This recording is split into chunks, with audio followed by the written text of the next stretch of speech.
préféré pour vos informations sportives et bienvenue dans votre émission Sport Dimanche.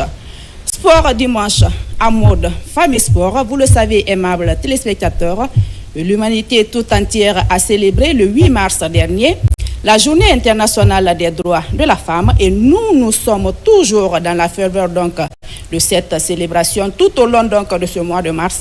C'est pourquoi sur ce plateau, aimables téléspectateurs, nous vous présenterons deux anciennes joueuses qui ont mouillé le maillot pour leurs sélections différentes respectives. Elles vont donc partager leur expérience avec nous sur ce plateau, aimables téléspectateurs. Et en deuxième partie de cette émission, nous nous intéresserons donc à la liste des 23 joueurs convoqués par le sélectionneur Michel Dussier, des joueurs donc qui prendront part aux deux prochaines journées, c'est-à-dire la 5e et 6e journée des éliminatoires de la Coupe du Monde 2026. Et ça sera donc d'abord face à la Somalie le 21 et face à l'Ouganda le 25 mars prochain. Je le disais tantôt, aimables téléspectateurs, que c'est un plateau 100% femmes. M'accompagneront tout au long donc de cette émission Bintia Kondé qui est déjà présente sur ce plateau. Bonsoir madame et bienvenue sur ce plateau.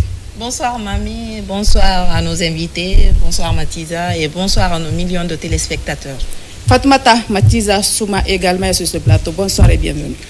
Bonsoir et bonsoir à nos millions de téléspectateurs qui nous suivent en ce moment. Également, bonsoir à nos différentes invités qui sont sur ce plateau. Yvonne Mara, notre star sur ce plateau, elle est ancienne joueuse de l'équipe nationale de football, reconvertie aujourd'hui en entraîneur. Bonsoir Yvonne et bienvenue.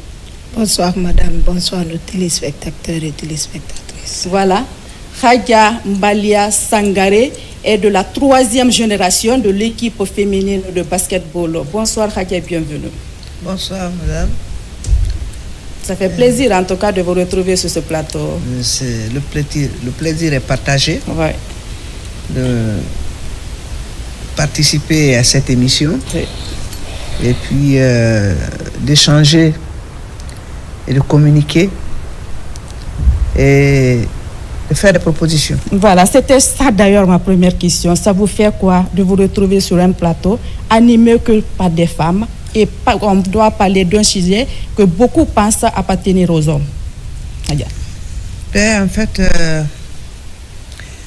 c'est une avancée, c'est une évolution et c'est un objectif qu'on est en train d'atteindre. Les femmes sont en train de réclamer une place, un droit, et ce qui est tout à fait normal. À l'origine, c'est d'autres premières combattantes qui nous ont ouvert cette voie, oui, surtout. Qui ont manifesté pour des journées longues de travail, pour des droits de vote. Ça a été enchaîné par d'autres pays et jusqu'à ce qu'en 1967, l'ONU ait décidé de décréter, d'accorder une journée internationale à la femme. Pour célébrer la femme, oui. C'est-à-dire elle était célébrée dans les pays différemment, à des dates différentes. Mais le fait qu'on ait décidé, l'ONU ait décidé d'affecter cette journée du 8 mars à l'année internationale de la femme a fait que c'est devenu une fête mondiale, une fête nationale dans tous les pays.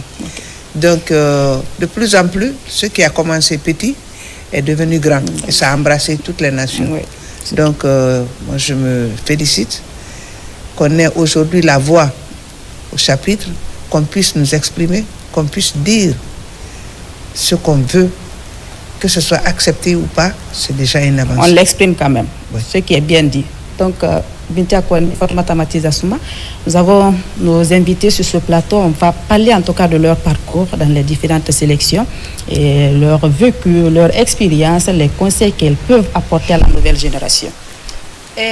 Hadja, merci. Une fois encore, merci de répondre à notre invitation. Moi, je commencerai par vous demander de nous parler un peu de votre venue dans le basketball. Pourquoi le choix n'a pas été porté sur d'autres disciplines? Pourquoi le basketball? D'accord. J'ai opté en fin de compte pour le basketball parce que c'était un sport populaire à l'époque. Et je le disais qu'il n'y avait pas beaucoup de disciplines sportives qui étaient pratiquées en Guinée à l'époque. Il y avait le football, il y avait le basketball, il y avait le volleyball, le handball, l'athlétisme. Les autres disciplines n'existaient presque pas. Les Guinéens ne les connaissaient pas. Donc moi, j'ai commencé par le handball. Donc j'ai fait le handball, j'ai compéti dans le handball. Mais à un moment donné, vous savez, le sport se pratiquait dans toutes les régions, dans toutes les fédérations à l'époque, à tous les niveaux. Donc je jouais pour l'équipe fédérale de Sigiri. Donc quand je suis arrivé à Conakry, j'étais au collège cours 2 de Coléa. Donc avec les entraînements du soir, les talents se sont fait voir. Donc on s'entraînait au stade du 28 septembre. Comme je vous l'ai dit, j'ai commencé par le handball, mais après le basketball a été plus fort et j'ai été du côté du basketball. Voilà, vous avez été du côté du basketball, mais je reviens bien avant, je viens vers Yvonne Mara. Yvonne Mara, qu'on a trouvé sur les différents stades du pays pour jouer au football, une grande joueuse à l'époque.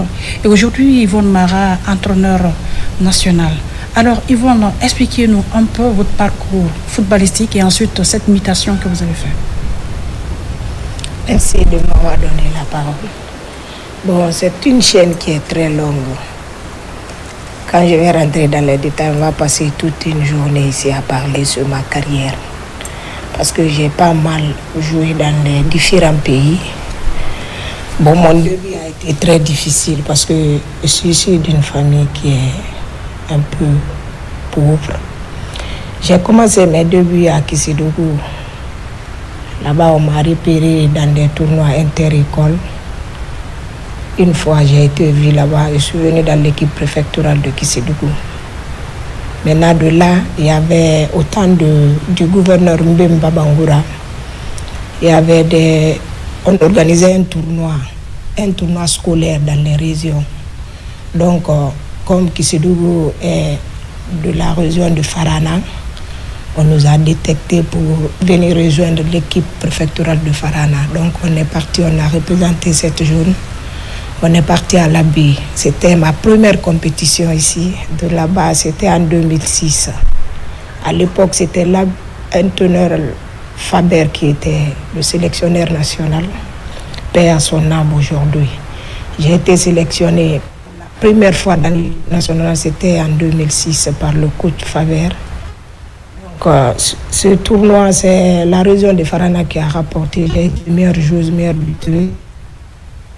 Face à des grandes équipes ici qui étaient, il y avait la présence de FC là-bas, il y avait la région de Kankan. Quand je suis venue dans l'équipe nationale maintenant, tout le monde était plus grand que moi. Donc j'ai fait la présélection. On était logés à Commandanya là-bas. Je ne pouvais pas partir. Maintenant, je me suis retournée à Kissidougou pour terminer mes études primaires, parce qu'en ce moment, en 2006, je faisais la 5e année. Donc, c'est ainsi. Après... L'équipe nationale, quelle catégorie? Ou bien senior. Ok.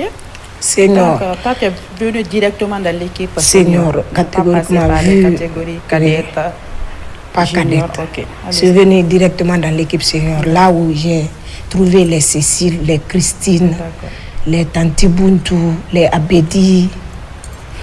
J'étais la plus petite, la plus gamine.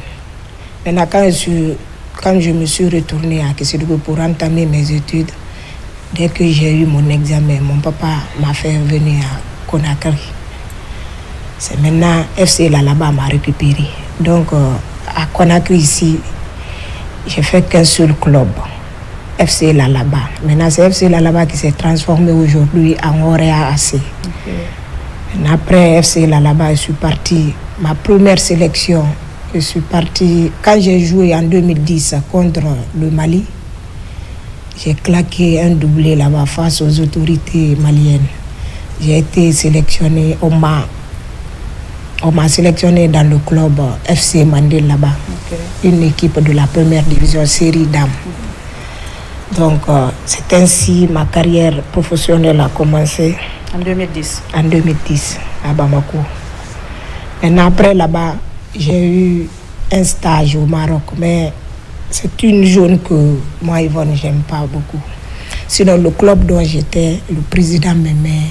Mais vu le comportement de mes coéquipiers, j'ai décidé d'abandonner. Donc, je suis partie, je me suis retournée à Bamako. Après, là-bas, on est parti jouer à une compétition internationale au Burkina. Là-bas aussi, vu mes talents, j'ai été détecté par le club. J'ai oublié le nom de ce club. Au Burkina Faso, oui. C'était en 2012-2013. Là-bas, j'ai fait une saison. On ne s'est pas bien compris là-bas, le président et moi. C'était à propos de mon logement et le salaire. Donc, je me suis retournée toujours. FC Mandé était maintenant ma maison. Parce que j'étais très d'accord avec le président. Abouakar Cham, aujourd'hui, il est de la Guinée, il est guinéen. Jusqu'à présent, ils veulent que je travaille avec eux. Mais, vu la situation de mes parents, je n'ai pas été professionnel comme les autres voulaient. C'est ainsi, avec des petites blessures, je me suis convertie automatiquement en entraîneur aujourd'hui. D'accord, peut-être une question pour Hadja. Vous venez de dire que quand vous aviez commencé le basketball, il n'y avait pas assez de discipline sportive. Maintenant, vous êtes de la 3e génération, je le précise. En ce moment, quelle était la place de la femme dans le domaine du sport? Par exemple, au niveau du basketball, c'était quoi la place de la femme réellement? En fait, nous, à notre époque, le sport féminin, le basketball féminin existait parce que la Guinée a eu la chance de participer aux premiers Jeux africains. Donc, le sport féminin existait au niveau du basketball. Et ce qui fait que les compétitions qui sont bien encadrées, ils peuvent apporter quelque chose. Donc, à notre époque, il y avait des filles, les filles pratiquaient le sport à l'école. Voilà, Hadja, vous êtes une femme, et même si vous étiez une basketteuse à l'époque, à un moment donné, vous étiez mariée et vous aviez à avoir des enfants. Et dites-nous comment vous avez eu à tenir votre foyer et ce basketball que vous étiez en train de faire. En fait, c'est la difficulté du sport féminin. Ouais. C'est une problématique. Ouais. Parce que quand vous pratiquez le basket, à 18 ans, 16, 15 ans, vous êtes en plein essor, vous n'avez aucun souci. 20 ans, 21 ans, déjà à 23, 24 ans, 25, c'est le mariage. Et tout de suite, dès que les femmes fondent des foyers, il y a des obligations qui sont là. Ce n'est pas facile.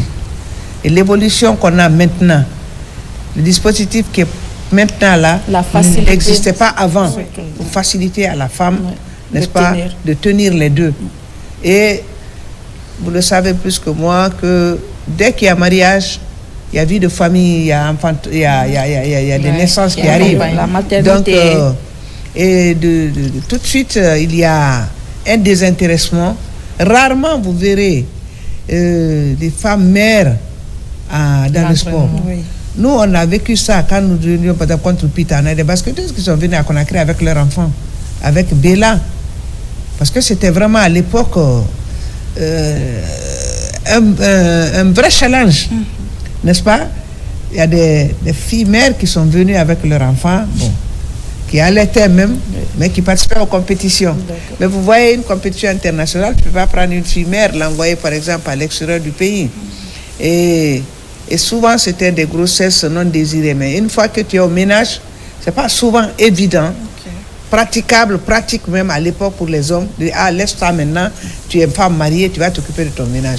Et laisse ça aussi, les mamans, les papas, tout le monde disait, laisse ça, il faut t'occuper de ton mari. Il faut faire tes enfants, après tu vas t'occuper d'autres choses. Donc c'est ce qui fait que nous, d'abord, on ne s'est pas mariés très tôt. On a pensé que ce n'était jamais trop tard. Alors que c'est très tôt qu'il faut faire ses enfants. Grandir avec les enfants, avoir la force de les éduquer. n'est-ce pas? Oui. Nous, on est resté dans cette ambiance. On a dit non, demain. Et mais s'il y a un regret aujourd'hui, c'est bien cela qu'on peut dire, qu'il faut se marier dans la jeunesse et faire ses enfants dans la jeunesse. Donc, c'est pas facile de concilier les deux. Moi, j'avais arrêté le sport quand je me suis mariée. D'accord. Ok, mais vous avez eu quand même à participer à des compétitions bien avant d'arrêter, j'espère. Bien sûr. Vous avez participé à des compétitions bien avant d'arrêter. On a beaucoup de compétitions. À l'époque, d'ailleurs, la République de Guinée prenait le temps d'envoyer chaque année, pendant chaque vacances, les équipes à l'extérieur du pays. Il y avait 2 blocs à l'époque. Il y avait l'Est et l'Ouest. Donc la Chine, la Russie, les sportives allaient là-bas pour 1 mois, 2 mois d'entraînement. Ce qui fait rentrer dans les avantages. Voilà, c'était les avantages.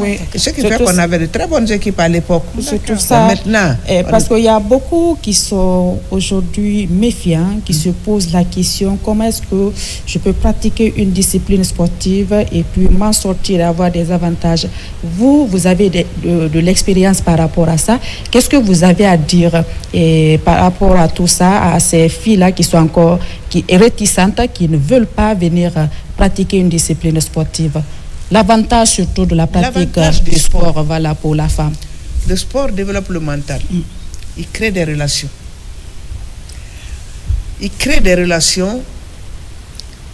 Il donne la santé. Et vous verrez rarement un sportif malade. Ça arrive, hein? Moi, je ne peux pas décliner mon âge ici. Si je décline mon âge, vous allez dire, mais ce n'est pas possible. Et comment se fait-il qu'à cet âge-là, vous conduisez encore? Comment se fait à cet âge-là que vous montez, vous descendez? Donc, le sport solidifie les os, et on nous l'apprend même à l'école, en biologie, l'exercice physique. Et c'est pour ça, dans toutes les écoles, il y avait une plage horaire pour le sport, parce que tous les matins, quand vous voyez dans la cour, vous voyez des élèves. C'était un amusement même, qui faisait des jeux, qui couraient dans la cour, qui tenaient le drapeau par-ci, par-là. Ça, c'était dans toutes les écoles, ce qui a disparu maintenant. Ça n'existe pas dans les écoles, parce que les écoles n'ont même plus de cours. Les bâtiments sont conçus de manière qu'il n'y a pas d'espace de jeu, il n'y a pas d'espace de récréation. Ce qui fait que la pratique devient difficile, parce que le goût, pour être un bon sportif, il faut en avoir le goût. Et c'est très tôt qu'on développe ce goût à l'enfant. Surtout à la maternelle, au primaire. Et quand tu perds ce élan-là, c'est pas facile d'être sportif après quand tu es au collège ou quand tu es au lycée. On copte les joueurs à bas âge, on voit leur potentialité et puis on les encadre. Donc la pratique du sport, c'est à bas âge. Et ceux qui sont réticents, c'est que ce n'est pas seulement faire de publicité ou parler d'une seule personne. Vous pouvez prendre une discipline, les avantages de cette discipline, la natation, le cyclisme qui n'existe presque plus, et beaucoup d'autres disciplines qui existaient avant, qui ont tendance à disparaître, qui disparaissent et qu'on n'entend plus parler. On n'entend plus parler de ce sport. Donc, moi, je pense que la presse a un rôle aussi important dans ce domaine. La même question pour vous, Yvonne. Et surtout la reconversion, c'est ce qui est encore beaucoup plus difficile pour les femmes. Vous avez dit à un certain âge, on ne peut plus pratiquer en tout cas les disciplines qui nous tiennent à cœur, mais vous pouvez vous reconvertir soit en entraîneur ou venir dans l'administration. Qu'est-ce que vous avez à dire à ces anciennes qui ont raccroché, mais qui sont à la maison, qui ne s'occupent pas, surtout? Parce que vous êtes un exemple, vous avez été ancienne joueuse, aujourd'hui vous êtes entraîneur. Oui. Bon, d'abord, pour ma reconversion, madame, ici, bien évidemment que ce que la mère vient de dire, il faut avoir le goût. Oui. Tu sais, dans tout métier, la première des choses, d'abord, il faut aimer ce que tu es en train de faire. Il y a d'autres qui pratiquent le sport ici. Elles viennent en dents d'ici. Oui, surtout. Donc, moi, je n'ai aucun métier dans ma vie. C'est pas le sport. Le sport et mes études. Oui. Quand j'ai entamé mes études, je me suis lancée automatiquement dans le football. Vu que je n'ai pas progressé footballistiquement, mais quand je vais me reconvertir, vu peu d'expérience que j'ai acquérir et mes études, ça va beaucoup me lancer dans l'entraîneur. Sinon, le métier que j'ai adapté avant que je me reconvertisse, c'était l'arbitrage. J'avais fait 6 mois, peut-être 1 an dans l'arbitrage. Mais vu moi, même au moment où je jouais, j'aime pas trop courir. Tu as même pris du poids. Et voilà, non? Je courais tu as pris du poids. Oui, ça devient compliqué. Avec ballon, mais sans ballon, là, je ne pouvais pas. Okay. Maintenant, vu le côté arbitral, c'est la course. Rien que la course. Il faut tout le temps courir. Ah, il faut courir. Il faut partir dans tous les sens. Donc, une fois, j'ai vu Maître Mario, j'ai dit, une fois, on m'a donné un match, j'ai arbitré. Après tout l'effort là, on me dit qu'ils vont condition physique 0. Je dis ça, c'est pas mon monde, ça. C'est pas mon monde. Même aujourd'hui, tous les arbitres comme ça se moquent de moi. J'ai dit, je vais laisser l'arbitrage, c'est pas ma partie. Ça. Maintenant, c'est ainsi, il y a mon coach Abedi, qui m'a introné. Il m'a dit, Yvonne, viens. Suleiman Abedi. Oui, Suleiman Abedi Camara. Donc, je salue de passage.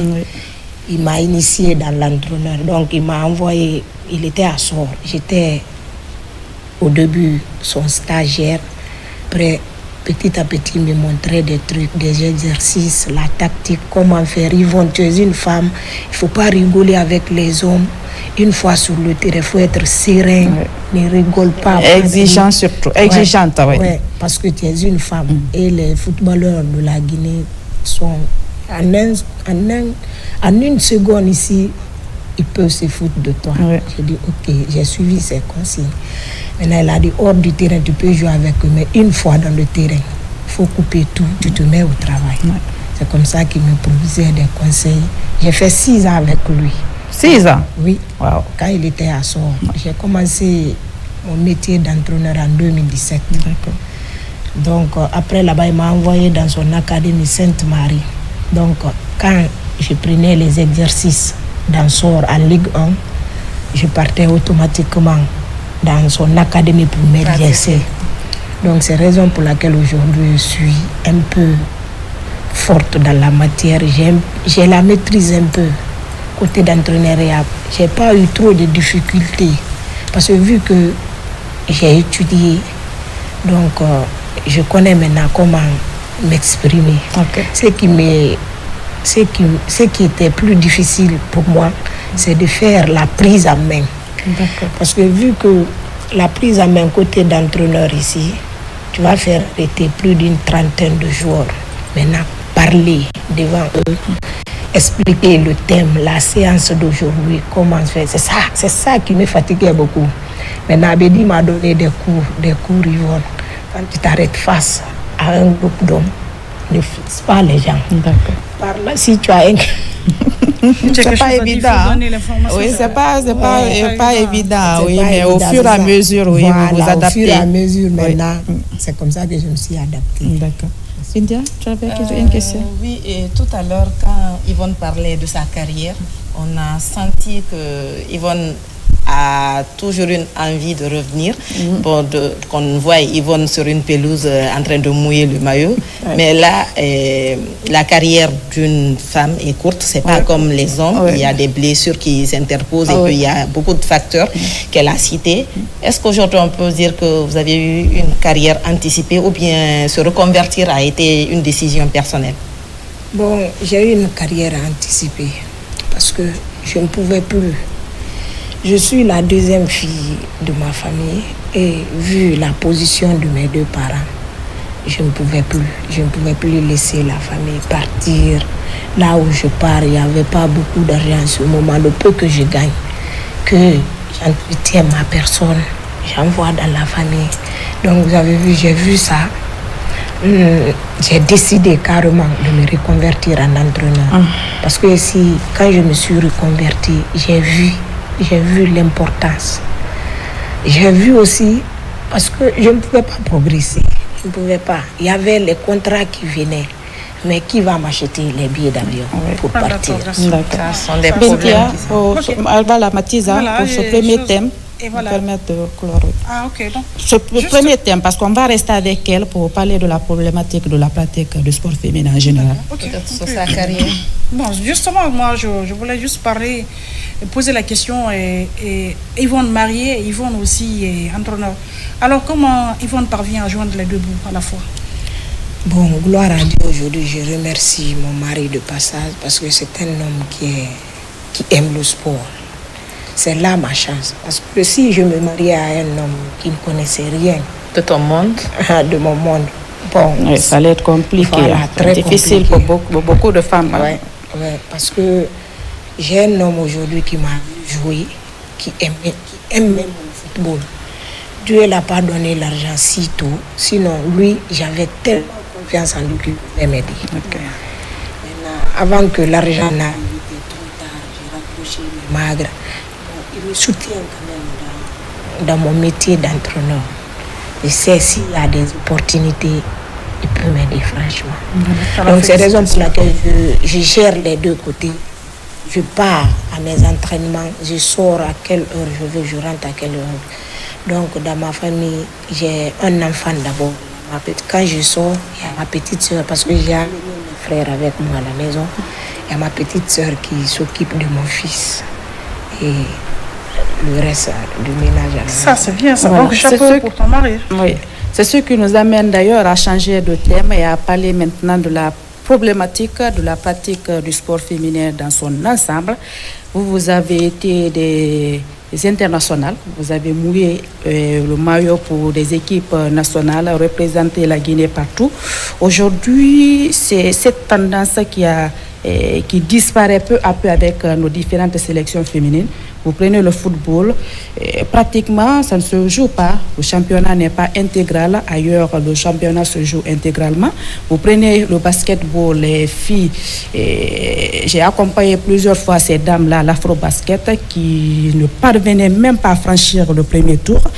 Qu'est-ce que vous aviez à dire par rapport à ça? C'est dû à quoi? Le manque d'infrastructures ou bien le manque d'accompagnement surtout, qui fait qu'aujourd'hui, on n'arrive pas à faire des résultats avec ces dames-là, ces différentes équipes nationales. Je commence par vous, Hadja. Ok, merci. Question très importante, extrêmement importante. Il y a une unification qui vient d'être faite. La Guinée a eu des difficultés de dirigeants en matière de sport. Il y a eu un bicéphalisme des années en arrière au niveau du basketball où les gens ne respectaient pas les statuts. Un semblant de congrès, oui. Revoir les textes, et ça amenait des frustrations. Et prendre ceux qui les arrangent. Voilà, parce que d'autres étaient là, eux, ils voulaient aussi postuler. Il ne faut pas que ce soit tout le temps les mêmes personnes. Oui. Donc ça fait qu'il y a eu une division au niveau du basketball. Il y avait une division au niveau du basketball. La même chose a existé même au niveau du football où on a mis un comité national. Et même au niveau du basketball aussi, j'ai été membre de l'équipe qui a mis sur place la nouvelle fédération. D'accord. Parce que l'ancienne fédération est restée pendant plus de 10 ans. Elle était là, donc ça marchait, et puis c'était tout le temps des rivalités. Vous savez, quand les gens sont décidés à faire quelque chose et que d'autres sont en train de tirer en arrière, ça traîne. Il faut qu'il y ait, on n'a jamais une adhésion totale, mais il faut qu'il y ait quand même plus de la moitié qui soit là pour défendre les mêmes causes. Oui. Donc ce problème, cette rivalité, ce manque de respect des textes a mis le basketball en retard à un moment donné. Si bien que, comme vous le dites, les championnats ne pouvaient pas se dérouler, il y a des assistances, les sponsors craignent de vous accompagner, l'État même, les subventions tardent à venir. Il y avait tous ces petits problèmes qu'il faut régler. Et ça ne peut se faire que dans l'entente. Dans l'entente. Sans l'entente, il n'y a pas de problème, il y a des difficultés. D'accord. Yvonne, j'ai cité tout à l'heure le cas du football. Ça a été d'ailleurs palpable en football. Le championnat n'est pas intégral. Le championnat n'est pas intégral en football. Basketball, on peut voir quelquefois. Mais même le championnat, Mamie, il n'y a pas de compétition en tout cas régulière pour le football femmes féminin. Oui. faut le si préciser. vous permettez là, pour le basketball vient de clôturer la coupe nationale. Sa coupe nationale. Oui. Ça, c'est grâce à la nouvelle fédération qui a été mise sur pied. Oui. Et je là, on a vu la participation des femmes. Voilà. Les femmes. Bon, pour le basket, ça se comprenait parce que Hadia l'a expliqué, on pouvait comprendre. Voilà, il y avait cette division. Et dès l'installation des nouveaux, franchement, ils se sont mis à la tâche et nous avons tout de suite commencé à voir les résultats. Espérons que ça puisse avancer et perdurer. Cela aille de l'avant. Oui, parce qu'on veut vraiment voir ces équipes nationales aller représenter dignement notre qui défendait national. la Guinée. Le drapeau guinéen flottait sur tous les stades, dans toutes les disciplines à l'époque. D'accord. C'est un pincement au cœur, avec un pincement au cœur qu'on constate aujourd'hui, le ralentissement, l'évolution de voilà.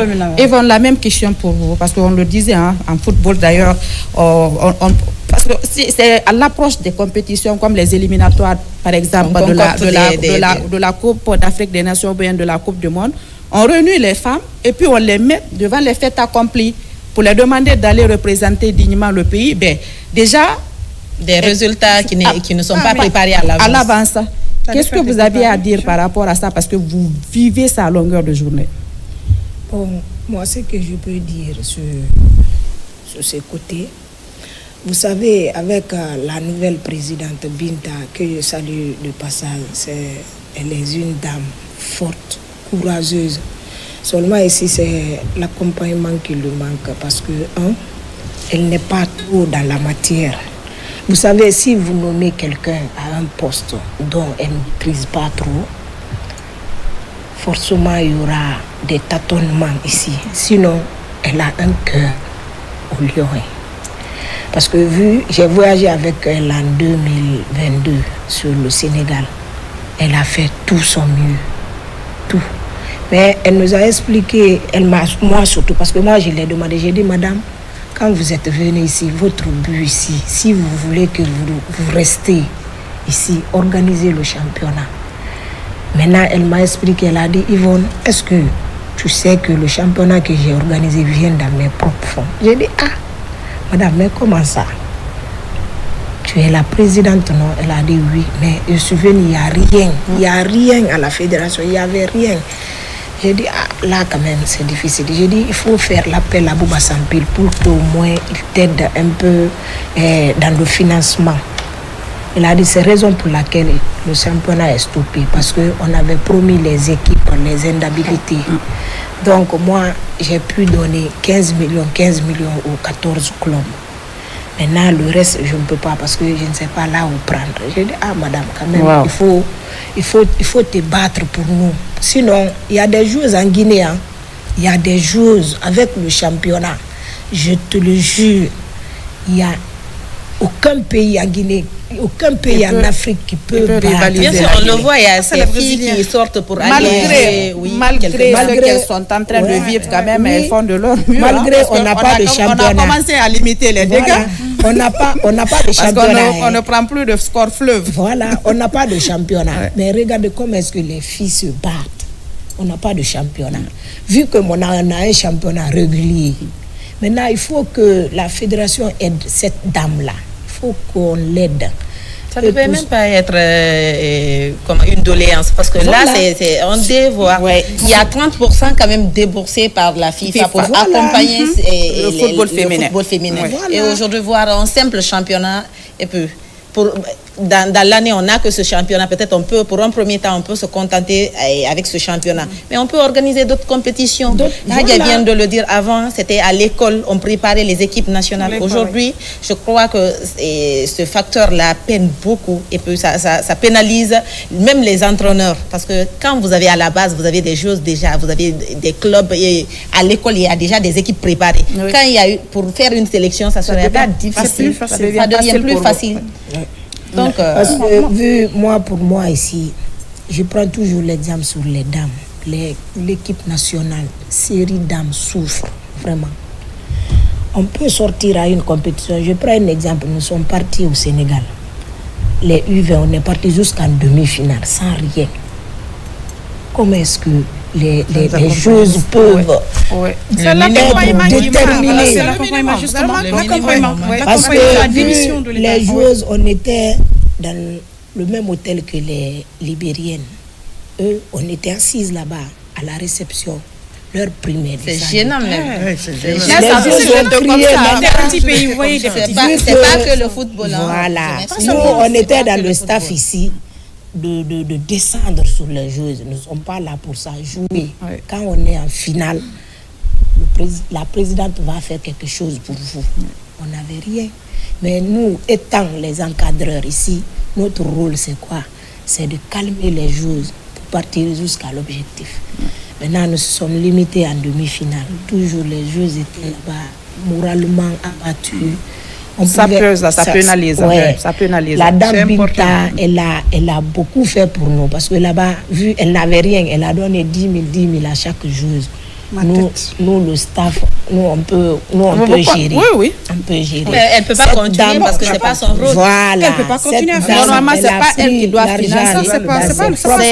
C'est déjà, Bintia le rappelait, la FIFA met assez de moyens pour le développement du football féminin dans notre pays. Mais l'accompagnement manque et les résultats ne peuvent pas suivre dans ces conditions. Regardez, Mami, pas pour vous couper la parole. Quand on prend l'équipe nationale, par exemple, U15, n'importe les catégories inférieures, s'il s'agit des hommes, c'est pas la même manière même de préparer même ces équipes-là. Et c'est pas de la même manière que les filles sont accompagnées et autres. Quand c'est les filles, d'abord, même il est arrivé des moments où les deux équipes en même temps devaient s'entraîner. On commençait les préparatifs. La priorité était donnée aux hommes. Pourtant, les filles venaient de compétir avant les hommes. Oui. Là, déjà, c'est là le bas blesse. C'est comme s'il n'y avait pas une sorte de considération quand il s'agit des femmes. Pas parce que je suis féministe. C'est une ségrégation. Mais il faut reconnaître qu'on est ségrégé. C'est notre plateau. Il faut notre cri de cœur. Il faut l'entendre. Les réalités du terrain. Nous prenons l'Afrique du Sud. Il y a ces pays en Afrique aujourd'hui qui ont beaucoup évolué dans ce sens. L'Afrique du Sud, par exemple, en 2019, ce pays devenait le premier pays à développer le football féminin, à mettre en place un championnat de football féminin, mais semi-championnat composé juste de 16 équipes. Mais regardez, ça a quand même donné des fruits, puisque avec ces 16 équipes, en 2021, il y a une formation quand même qui s'est démarquée. Emmanuel Dissondaud, une équipe féminine qui s'est beaucoup démarquée. En 2011, cette équipe a été la première équipe vainqueur de la Ligue et en même temps championne de la Ligue africaine. Donc ça déjà, ça peut porter fruit. Mais là, s'il y a un accompagnement derrière, l'accompagnement, si je parle d'accompagnement, je parle réellement des autorités. Là maintenant, parce qu'elle parle de Binta. Binta, c'est juste, elle est la présidente de la Ligue de football féminin. Voilà, c'est pas elle. C'est pas son rôle. Ça revient à l'État. Parce que Binta l'a rappelé tout à l'heure. S'il s'agit quand même des garçons, des équipes nationales, que ce soit les U17, toutes les catégories confondues, si l'équipe est engagée dans une compétition, l'État s'investit à fond. L'État s'investit à fond. L'équipe là, non seulement est prise en charge. Nous voyons, même si les entraînements, tout est pris en compte. Et les logements, les hôtels, tout est pris en compte. Mais si c'est les filles, on les laisse comme ça, à elles-mêmes. C'est pourquoi on dit qu'on est ségrégé. Pour venir aux entraînements, c'est pourquoi on dit qu'on est ségrégé. Il faut le minimum. On dit que ce sont des équipes nationales. Ah, là, c'est pas facile. Et une fois dans une compétition, l'hymne national là, l'hymne national est donné pour les équipes, toutes ces équipes. Voilà, c'est pour tout le monde. Et si vous voulez vraiment que ces filles représentent dignement, en tout cas, nos couleurs dans ces différentes compétitions-là, il faudrait vraiment qu'elles soient accompagnées. Il faut qu'elles soient accompagnées. Il faut qu'elles soient accompagnées. C'est pourquoi je parle de l'État. Toutes les disciplines. C'est pourquoi je parle de l'implication de l'État. Parce que même si vous prenez le handball, le handball également, c'est pratiquement les mêmes galères. Parce que généralement là-bas, oui, le président... C'est la même galère, mais là-bas, il y a une différence. Parce que là-bas, attends, Bintia, certes, c'est ton domaine, mais tu me laisses un peu. Non, c'est pas que mon domaine. Là-bas, il y a une différence. La différence, c'est quoi? Je crois, il n'a pas, c'est pas parce qu'il a les moyens. C'est quelqu'un, il a le cœur. Ça donne. De deux, il a les bonnes personnes derrière lui qui peuvent vraiment l'aider. Sinon, à seul, il ne peut rien. À seul, il a mis une gymnase en place, là où l'équipe s'entraîne. À seul, il fait voyager l'équipe. Si vous regardez aujourd'hui, peut-être qu'il peut y avoir beaucoup d'autres de missions qui ne sont pas payées. Mais n'empêche, les équipes participent aux différentes compétitions. Donc, il faudrait quand même que C'est pas facile, hein. Je crois, c'est pas facile. Bintia, peut-être pour renchérir un peu, je voudrais dire, Mathilde, c'est juste précipité. Je voulais dire au handball, par exemple, c'est pas que les filles. Sinon, si les deux séries, moi je peux dire aujourd'hui, et le président il a toujours dit, c'est les filles qui font la fierté du handball. Parce que quand vous prenez ces dernières années, les filles ont compéti dans toutes les différentes compétitions, que ce soit sur le plan zonal, africain et international. Ça, c'est carré. Bon, on ne peut pas comparer le handball au football. Quand je dis pas en termes de résultats, mais en termes d'accompagnement d'abord. Même les hommes peinent. Les hommes sont partis à la Coupe du Monde. On sait comment ça s'est passé. Même l'ordre de mission a été signé tardivement. Donc là, c'est pas au niveau du handball, c'est pas que les filles qui subissent, hein, même les hommes. Donc c'est la même chose là-bas. Moi, je crois qu'aujourd'hui, c'est le football féminin qui souffre beaucoup dans notre pays. Beaucoup, parce que ça, c'est pas une il ne reste que l'organisation d'un championnat sur le plan local. Ça, au moins pour encourager ces femmes. Elles ont opté au fait pour cette discipline-là. Maintenant, si tu optes pour une discipline et que tu n'arrives pas à la pratiquer, ça devient compliqué. Et ce qu'on sait, on le dit généralement, les parents sont réticents. Oui. Les parents ne veulent pas laisser les filles venir pratiquer. Deux choses à demander. Quand tu dis que tu veux pratiquer le sport, on te demande qu'est-ce que tu gagnes en retour, ou bien toi tu as vu ce sport-là partir où en Guinée, surtout avec le football. Moi j'ai eu une tante qui a eu la même réaction quand sa fille voulait jouer au foot. Bon, j'étais là, à un moment j'arrivais à la convaincre, mais au fil du temps, bon... Elle savait déjà ce qui se passait autour. C'est pourquoi déjà il faut encourager celles qui ont le cœur, celles qui ont accepté de venir pratiquer cette discipline-là en les accompagnant. C'est à cause de ce manquement aujourd'hui. Il y a beaucoup de joueuses, de bonnes joueuses, elles se sont retirées. Oui. Parce que pas de championnat, pas de tournoi, pas de coupe. Seulement, ici, il y a une seule personne ici et lui aussi, il a récupéré toutes les bonnes joueuses. Ça, c'est l'AS Bolonta. Le président Sega Diallo, là, vraiment, je le salue de passage. Il a récupéré toutes les bonnes joueuses. Au moins, c'est même dans son club. Réconfortant, hein, parce que l'équipe de l'AS Bolonta, elle s'entraîne 24 sur 24. Et le fait est là parce que dans les sélections, voilà, ce sont les joueuses de Bolonta. Donc ici, si on a 5 de Sega Diallo comme ça dans le milieu sportif féminin, pour l'accompagnement, même s'il n'y a pas le championnat, les filles seront toujours en jambes. Voilà, parce que là-bas, il y a les joueuses qui sont payées, même si ce n'est pas comme les autres, mais elles peuvent compter sur quelque chose. Voilà, il y a le transport qui peuvent les aider. Il a mis les joueuses qui ne sont pas scolarisés là. Ceux qui sont scolarisés, eux, elles vont à l'école. Ceux qui ne sont pas scolarisés, si tu veux être couturière, ils te mettent là-bas. Mais c'est encourageant, franchement. C'est le lieu de féliciter. C'est le lieu de féliciter, en tout cas, Sega Diallo, et que beaucoup puissent emboîter le pas. Souhaitons avoir beaucoup de personnes comme lui. En tout cas, on est pratiquement, on va dire merci à nos invités qui nous ont vraiment honorés. Et Hadja, ça n'a pas été facile. Merci de nous partager votre expérience, tout ce que vous avez vécu, une manière en tout cas d'inciter la nouvelle génération à faire comme vous, ou plus que vous-même. Merci d'être passé sur ce plateau, Hadja. Merci à vous. Merci de nous avoir associés à ce plateau. Et il n'y a pas de problème, on est à votre disposition. On espère que ça sera pas la dernière. Les anciennes basketteuses existent. Nous avons nos aînés depuis les années, les premiers jeux qui sont là, que je salue de passage, et vraiment qui sont disponibles à accompagner, à faire leur partition pour la réussite du basketball. Merci vraiment. Yvonne, merci vraiment d'être passé. C'est un plaisir pour moi de partager le même plateau que vous. Maintenant, ici, moi, mon cri de cœur ici, c'est quoi? Il faut que le président, le ministère, le ministre des Sports, il faut qu'il accompagne cette présidente, cette jeune présidente Binta, pour que le championnat soit relancé. Il faut que les dames terminent le championnat, même s'ils n'organisent pas un nouveau, mais ceux qui ont commencé quand même, il faut qu'ils terminent ça. Il ne faut quand même pas organiser. Non, on n'a vraiment pas besoin de dire ça. On ne peut plus organiser un nouveau sans que l'ancien là termine. Parce qu'il y a des clubs qui ont joué au moins 4 matchs. Mais c'est votre droit, ça. Voilà, donc moi, c'est mon cri de cœur. Pardon, organiser le championnat. On veut relever les défis. Oui, nous, jeunes entraîneurs qui sont à mi-chemin pour venir là, on veut trouver les joueurs en bon état pour honorer les 3 couleurs de notre drapeau. Inch'Allah. Merci beaucoup. Merci.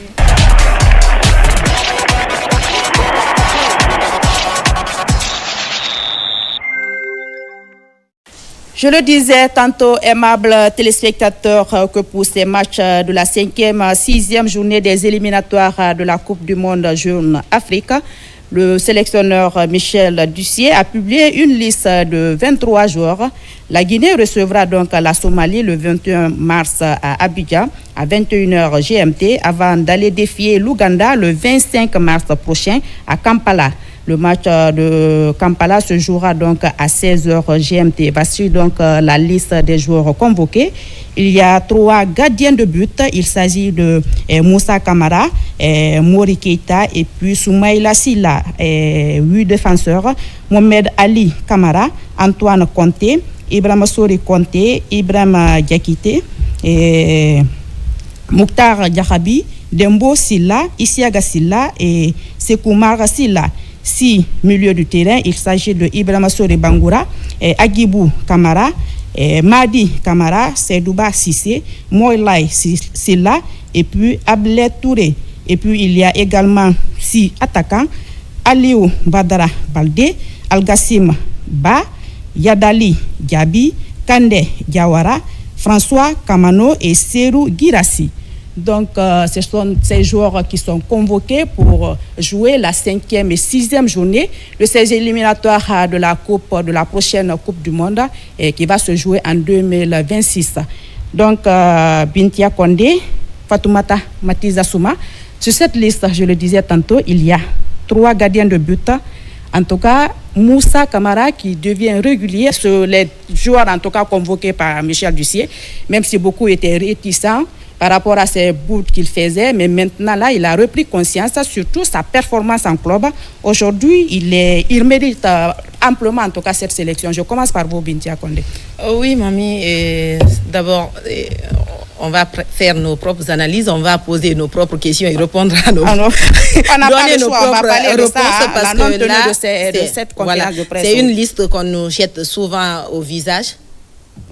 C'est une liste qu'on nous jette souvent au visage, sans conférence de presse. On se réveille juste, on voit la communication sur les différents canaux de communication de la Fédération guinéenne de football. Voilà. On a pensé qu'avant, c'était la coutume adoptée par Kaba Diawara. Maintenant, Kaba n'est plus et c'est la même chose qui continue. Qu'à cela ne tienne, nous, on va faire nos propres analyses. Vous venez de le rappeler au niveau des gardiens de but, Moussa Kamara qui devient régulier avec la sélection nationale. Même autant de Koné, moi je le disais souvent, je dis beaucoup plus de sérieux et de maturité. Je crois que Moussa avait bien sa place au sein de cet effectif. Et aujourd'hui... il est en train de prouver. Voilà, il est en train de prouver. On n'a pas mieux que... Je pèse bien mes mots, hein. Actuellement, on n'a pas mieux que Moussa Pimpin au niveau des gardiens de but, en tout cas qui évolue avec son club, parce que Moussa, d'abord, il est régulier avec son club, je le rappelle, Simba, du côté de la Tanzanie. Il est en train d'enregistrer une saison exceptionnelle. Son club, on le connaît, c'est un gros morceau du continent qui joue même les compétitions CAF. Donc aujourd'hui, Moussa, sur le continent, c'est indiscutable. Il a bien sa place, bien méritée dans cet effectif de Michel Dussier. C'est 24 matchs, 10 buts encaissés. Et 15, oui, en club et 15 clean sheets. Donc, c'est bien normal qu'il soit appelé en sélection. Et je crois qu'il va continuer à gagner en maturité parce qu'aujourd'hui, on veut vraiment être rassuré à ce niveau-là. Surtout. Oui. Moi, je pense bien qu'au niveau de ces gardiens de but, n'oubliez pas qu'il y a une concurrence qui s'annonce parce que si nous prenons Soumaïla Silla... J'allais vous poser cette question parce qu'il vient pour la première fois. On l'a connu à la première fois. Non, on l'a connu avec les U23. Voilà, mais en sélection nationale senior, c'est la première fois qu'il soit convoqué. Oui, c'est la première fois qu'il soit convoqué, mais qu'il a quand même de l'expérience parce qu'il a joué, lui au moins, il a joué les Jeux Olympiques. Donc, je pense bien que c'est quelque chose quand même qu'il ne faudrait pas quand même même minimiser. Certes, Moussa, nous avons vu quand même ses performances sur le continent, qui fait aujourd'hui ses preuves dans son club avec le Sumba, d'accord. Mais il ne faut pas quand même négliger Soumaïla. C'est là non, on n'a pas négligé. C'est pourquoi déjà il y a 3 gardiens de but. Il n'est pas le seul. Je sais, ça n'a pas été dit, mais c'est moi qui l'avais fait, ça n'engage que moi. Mais Soumaïla, c'est là quand même, c'est quelqu'un aussi qui fait franchement ses preuves dans cette formation du Stade de Rennes. Mais blessé depuis après les JO. Je sais, mais ça avec son club. Mais c'est pourquoi on va juste justifier au fait la présence de ces je crois pour le moment, la concurrence n'est pas à ce niveau entre Soumaïla et Moussa. En tout cas, pour le moment, je ne dis pas ce qui va venir. Peut-être il va prendre sa forme, il va revenir avec son club et peut performer. Mais pour le moment, Moussa est loin de Soumaïla. Ça, on ne peut même pas les comparer. C'est pourquoi déjà il y a 3 gardiens de but. Je crois qu'il est en choix. Oui. Ça, l'entraîneur maintenant de justifier. Maintenant, parmi les défenseurs, en tout cas, la bonne information, c'est le retour de Mokhtar Diarabi, qui nous avait vraiment manqué. Sauf que le duo qu'il forme avec Julien Janvier, on ne va pas voir cette fois-ci parce que Julien n'est pas présent sur la liste, en tout cas, des défenseurs. Je commence par vous, Fatoumata Matiza. Voilà, vous parlez de choses des défenseurs. Oui. Des défenseurs. Et le côté des défenseurs, moi, la seule partie qui me cœur quand même sur cette liste, c'est le cas de Mohamed Ali. Mohamed Ali qui revient encore sur la liste de Dussier, parce que c'est comme ça, je vais le dire. Et c'est un joueur, je sais, dans son club, c'est un joueur qui est très, très performant, il fait quand même des preuves. Mais en équipe nationale, il fait quand même, c'est un joueur qui fait des bourbes. Donc moi, je pense bien que sa convocation, moi, je ne trouve pas quand même d'importance. Peut-être que Dussier veut essayer de faire la même chose comme il l'a fait avec Serhou Guirassy, mais en tout cas, pour le moment, je ne suis pas convaincue. Donc, c'est un joueur le retour de Diarabi. Peut-être avant d'entamer ça, mais peut-être vous avez oublié, au niveau des gardiens de but, il y a le seul joueur local d'ailleurs qui existe. Qui est sur la mort, oui, c'est pas sa première fois. Oui, c'est pas sa première fois, mais juste que c'est parce que c'est le seul joueur, peut-être, qui évolue dans le championnat aujourd'hui aussi, qui a bien sa place, parce que vu avec le Hafia, son club est premier pour le moment au niveau du classement. Il a fait 10 journées, quand même, il est titulaire. Donc aujourd'hui, ce gamin aussi est en train de gagner en maturité. Qui peut bien être un futur remplaçant de Pempin quand Pempin sera indisponible. On ne le souhaite pas pour le moment. On se pose la question, qui pourra remplacer Pempin en cas de difficulté, en cas de blessure, ça devient compliqué. Hein. Parce que ce sont des joueurs quand même, ce sont des gardiens qui n'ont pas assez d'expérience. Oui, ça, avec les défenseurs. Et vous avez parlé du retour de Mokhtar Diarabi qui nous avait manqué depuis après la CAN. On a vu cette blessure qui nous a tous attristés. J'y arrive. Donc aujourd'hui, si on voit que Mokhtar est de retour, ça ne peut qu'être une satisfaction. C'est d'ailleurs la grande satisfaction sur cette liste de dossiers. Même si aujourd'hui Mokhtar ne vient pas pour jouer le premier rôle, ça c'est selon moi. Heureusement, et malheureusement, on n'a pas eu dossier en conférence de presse. Mokhtar revient d'une blessure et on le voit même avec son club. C'est les bouts de match qu'il est en train de jouer. Il faut reprendre. Peut-être il est venu pour récupérer avec le groupe. Il a manqué au groupe pour avoir le moral et pour se préparer pour les autres prochaines journées des éliminatoires de cette Coupe du Monde. Parce qu'il faut le rappeler, c'est l'ultime ambition qu'aujourd'hui on a. Jusque-là, on n'est pas qualifié à la CAN, donc tout est mis à la disposition tout sera mis à la disposition de cet effectif-là pour quand même nous permettre de franchir un pas, de s'approcher de la qualification à une première Coupe du Monde pour la Guinée. Et moi, je crois que aujourd'hui, on peut le dire haut et fort, même s'il reste des journées, la Guinée n'a pas aussi été si proche d'une Coupe du Monde que cette fois-ci-là. Parce que c'est bien jouable jusque-là. C'est bien jouable. Et j'espère que ça va continuer. Donc, le cas Mohamed Ali, qui revient toujours, il fut un temps, lui-même, il avait compris que ça n'allait pas avec la sélection. Il a décidé de reculer, de faire un recul. Et aujourd'hui, il revient. Je crois que ça va lui permettre En tout cas, Mohamed Ali, c'est 2 Mohamed Ali on voit. Matiza venait de le rappeler. Un Mohamed Ali avec Young Boy, qui joue de grandes compétitions, comme la Ligue des Champions quand même. C'est un grand joueur, parce qu'on ne peut pas me dire qu'il n'est pas un grand joueur. Un club qui joue la Ligue des Champions, c'est la plus grande compétition, si je ne me trompe pas. Mais en équipe nationale, c'est un autre Mohamed Ali qu'on voit, qui peut tenir 80 minutes de jeu et en 5 minutes... les manques de concentration arrivent et il met tout à l'eau au cours du match. Donc, vraiment, aujourd'hui, son retour, moi, ça me fait pas assez d'effet. En tout cas, maintenant, c'est à lui de prouver et peut-être qu'il va me surprendre et j'attendrai cette surprise. Et généralement, il est sélectionné. En tout cas, on va aller avec les milieux du terrain. Oui, Dussier a voulu peut-être trouver un remplaçant de Seydou Sow aujourd'hui qui n'est pas en sélection. Pourtant, je ne me rappelle pas s'il est blessé. On va parler des absences. On va parler des absences. On va parler des milieux du terrain pour le moment. En tout cas, c'est un compartiment très garni, le milieu du terrain. Là, on n'a vraiment pas à redire les joueurs qui sont sélectionnés. Non, là-bas, on n'a pas à redire parce que franchement, tous ces joueurs-là jouent très bien dans leur club. Et en plus, quand on prend Seydouba Cissé avec les Ganes, il a joué avec le Real Madrid et ensuite avec le Barça. Donc certainement, ici, en tout cas, pas certainement, mais plutôt ici, au niveau du milieu, moi en tout cas, je ne trouve pas quand même à redire parce que franchement, ces joueurs sont en jambes à ce niveau. Oui. Oui, le milieu de terrain est une première sélection pour le joueur de 21 ans. Il s'agit de Ibrahima Sori Bangoura, qui a presque le même profil que Abdoulaye Touré. Nous savons Abdoulaye Touré aujourd'hui, il a su s'imposer dans cette sélection guinéenne, mais il arrive à des moments où on sent vraiment il n'y a pas de fraîcheur dans les jambes. Donc il fallait avoir un remplaçant qui est quand même jeune et je crois que c'est ce qui fut fait avec Dussier. Aujourd'hui, Ibrahima Sori Bangoura va découvrir la sélection pour la toute première fois. En tout cas, physiquement, il est là et on verra ce qu'il pourra donner une fois sur le terrain et on espère bien qu'on aura un autre Abdoulaye, plus qu'un autre Abdoulaye Touré, parce qu'on sait ce qu'il représente. L'homme à tout faire. Voilà, au niveau du milieu de terrain. Bon, le retour de Agibou aussi, Agibou de peu après la CAN. Moi, en tout cas, personnellement, je ne le sens pas, il ne se retrouve pas. Sinon, ce n'est pas ce même Agibou qu'on a connu quand même à la CAN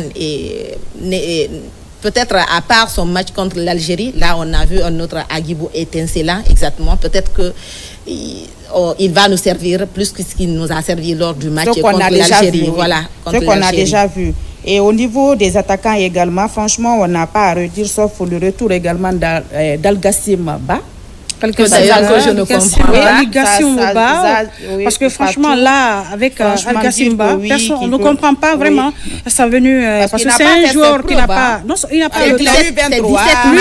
Il n'a pas un but. Et le but, là, il vient de l'inscrire depuis le début de la saison. Je ne comprends pas. À cause de ça, on l'a appelé parce que c'est ce qu'il faut dire. Non, on a besoin. Aujourd'hui, on n'a pas besoin quand même des attaquants qui font des vingtaines de matchs sans marquer de but. Cette ligne d'attaque doit être vraiment bien garnie. Ça doit être bien garni. À l'image de comment ça s'appelle, de Serou Guirassy aujourd'hui, qui est d'ailleurs un ouf de soulagement, il faut le dire comme ça, parce que à ce niveau, on est vraiment bien servi ici. Avec sa convocation, on peut se frotter en tout cas les mains, dire que en tout cas bien. Et on peut compter en tout cas sur lui, parce que là, il est en train de faire des performances, non seulement en club, mais également en sélection, parce qu'il a commencé à se retrouver lors des éliminatoires de la CAN. Il a été le deuxième meilleur buteur en tout cas de cette compétition. Et non loin, ces jours-ci, il a été aussi désigné meilleur joueur du mois de février. Donc il revient en sélection avec un mental au top. Et moi, je crois que pour ces 2 prochaines journées, on sera bien servi et la Guinée pourra bien décrocher ces 6 points possibles. Moi, j'aurais en fait deux nuances. Au niveau de 2 joueurs, je veux parler de François Kamano. Certes, c'est le chouchou en fait de tout le monde, mais moi, et voilà un joueur aujourd'hui qui est sous le poids de l'âge. Il est sous le poids de l'âge. Il n'est pas mieux vieux que ici à Gassim. Je sais, il n'est pas. Ça n'engage que moi en fait. Allez-y. On le comprend. Je sais, ça n'engage que moi. Mais en tout cas, François Kamano aujourd'hui, il est sous l'effet de l'âge parce que c'est un joueur dans un passé récent. Nous avons tous connu François Kamano ici, d'accord, dans ses performances. Mais aujourd'hui, d'accord, j'en viens. Je ne vais pas revenir après. Quand je vais venir. Donc, moi, je crois bien que sa venue, il pouvait quand même être remplacé par d'autres joueurs qui sont très performants et qui ont aussi leur place ici dans cette équipe nationale. Et ensuite, quand on prend Al-Gassimou aussi, Al-Gassimou, aujourd'hui, en fait, moi en tout cas, c'est un joueur aujourd'hui qui n'a pas les compétitions dans les jambes. Dans son club, il n'a pas le temps de jeu. Donc, même si on me dira peut-être qu'il a marqué, c'est pourquoi j'avais dit quand tu parlais que c'est peut-être qu'il a marqué, c'est pourquoi on l'a appelé. Donc, moi, je pense bien que ces 2 joueurs joueurs-là au niveau de l'attaque, c'est là-bas. Ça laisse à désirer. Ça laisse vraiment à désirer. Peut-être que sinon on va parler en tout cas des gros absents. Il y a des absents en tout cas, pas des moindres. Justement pour cette rebondir. liste. Et parce qu'avec Seydou, vous l'avez rappelé tout à l'heure au niveau sans explication de la défense. Ouais. Et puis il y a comment dirais-je, Moriba Kourouma qui n'est pas également présent sur cette liste de Michel Bussier. Mohamed Bayo également, parce que là, avant que Serhou Guirassy ne reprenne la forme en sélection, le meilleur buteur en tout cas de cette formation de Séli restait quand même Mohamed Bayo, mais il n'est pas présent sur cette liste-là. C'est pourquoi on aura vraiment voulu voir Bussier s'expliquer en conférence de presse sur ces absences-là, mais malheureusement, on a tendance en tout cas à légaliser cela, le manque de conférence de presse pour justifier les différents choix de ces sélectionneurs de notre pays. Parce qu'ailleurs, ça se fait. Ailleurs, ça se fait, on a vu le sélectionneur. C'est d'ailleurs une obligation. Par rapport à moi, je pense bien qu'il y a eu on va en tout cas se focaliser sur le manque d'organiser en tout cas la conférence de presse pour justifier ces choix-là. Mais ça va toujours revenir. Parce que là, ça devient compliqué. Parce que vous voyez, les gens sont en train de communiquer, de dire ce qu'ils pensent. En attendant, ça ne vient pas. Oui, si vous ne communiquez pas, les gens vont communiquer. Les acteurs eux-mêmes.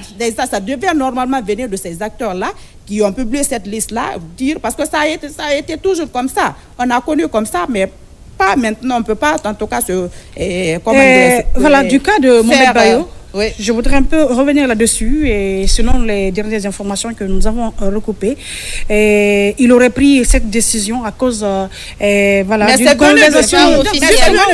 Moi, je ne peux pas les officialiser. Moi, de ce côté, en fait, je dis selon certaines informations, c'est ce que je dis, voilà.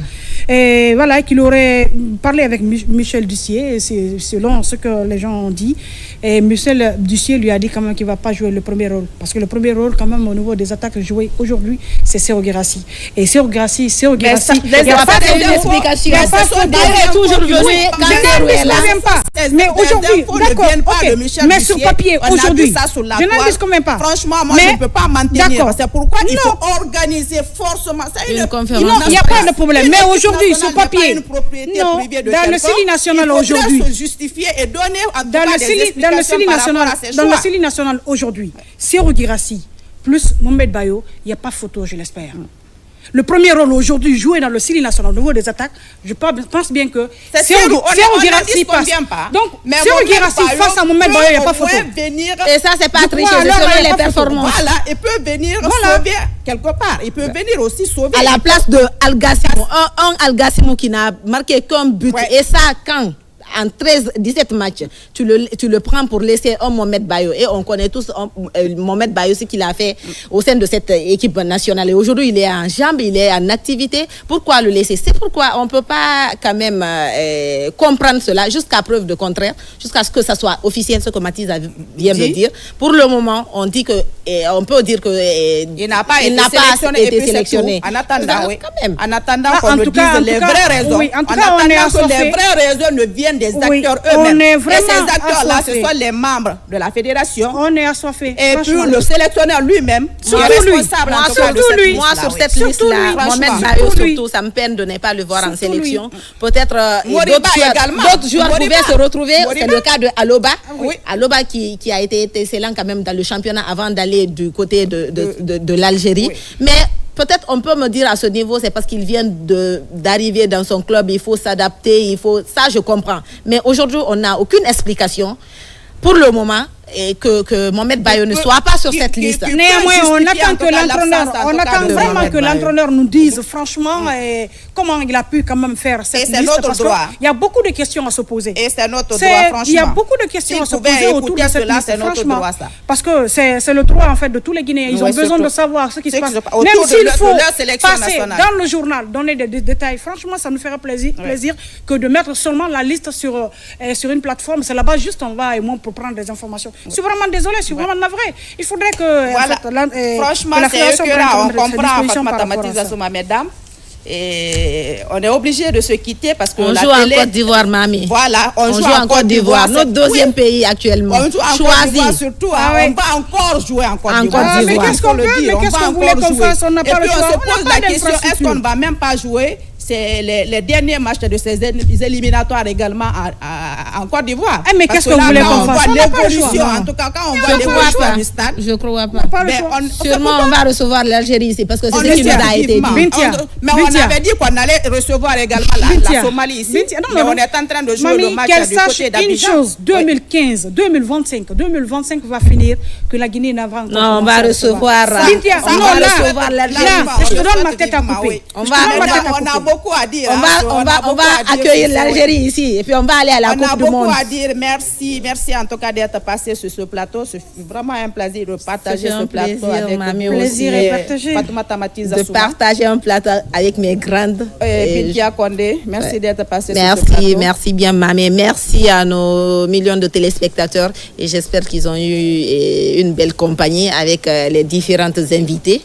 Et donc c'était ça. Bonsoir et voilà. Bon week-end.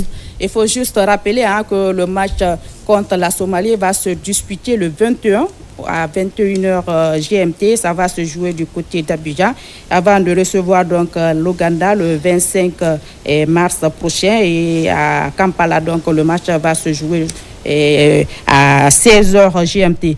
Et c'est cette information qu'il fallait retenir, aimables téléspectateurs. J'espère que vous avez vous avez pris du plaisir à notre compagnie avec ces belles dames qu'on a reçues, ces anciennes joueuses qui ont mouillé le maillot pour nos différentes sélections. Ils ont partagé leur expérience avec nous, mais consoeurs qui sont restés pour décortiquer et décrypter au fait cette liste des 23 joueurs convoqués par le sélectionneur du CIE. J'espère que vous avez trouvé du plaisir